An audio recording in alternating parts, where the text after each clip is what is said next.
Mardi 4 novembre 2025, c'est un nouveau mois qui s'ouvre pour les fidèles partisans du FIAD Atakpamé présents dans les locaux de Nice Hotel. Au lancement des activités fait par le maître de cérémonie, le coach Marguerite Aoku, un hommage a été rendu à la nation togolaise et au FIAD par la princesse Mopopo Dédé et le prince Akochaye Ayena. Salut à toi, pays de l'eau. Je m'engage à parler de santé, de bonheur, de prospérité à chaque personne. Après s'être installés convenablement par le décret de l'ambassadeur Roger Wama, ils ont entamé la phase du déménagement mental des participants par des exhortations. La première, titrée « Dieu n'agit pas par pitié », fut développée par leur président, le coach Yao Michel Achemi. Quand on dit qu'au commencement était la parole était Dieu, ça veut dire que normalement nous devons changer de langage. Nous sommes dans le précaré que nous avons créé parce que nous ne savons pas nous adresser à Dieu. Imaginez quelqu'un qui se trouve au chômage, quelqu'un qui est célibataire, quelqu'un qui est en manque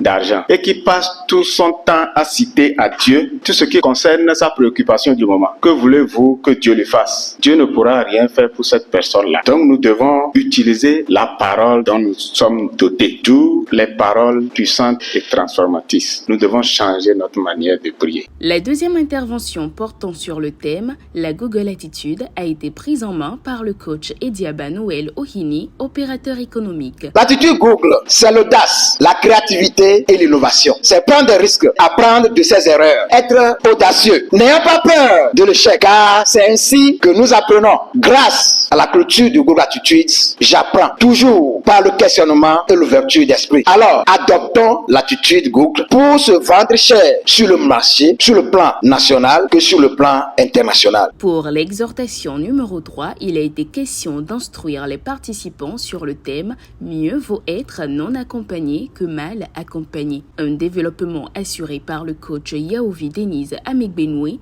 enseignant de dessin industriel. Les personnes qui nous entourent influencent nos pensées, nos décisions et parfois même notre destinée. Être mal accompagné, c'est comme marcher avec quelqu'un qui vous tire vers le bas pendant que vous essayez de monter. Vous perdez de l'énergie, du temps et parfois même votre vision. Être seul ou isolé ne signifie pas être faible. C'est parfois une saison de préparation. C'est dans ces moments-là que l'on développe la force intérieure, la lucidité et la capacité à discerner les vraies alliances. Je nous exhorte à être courageux, à choisir la vérité, même si cela nous coûte des amis. Car au bout du chemin, vous serez entouré de personnes qui marchent dans la même lumière que vous. Cette phase d'exhortation s'est clôturée avec le développement du coach Dominique Bassan, opérateur économique.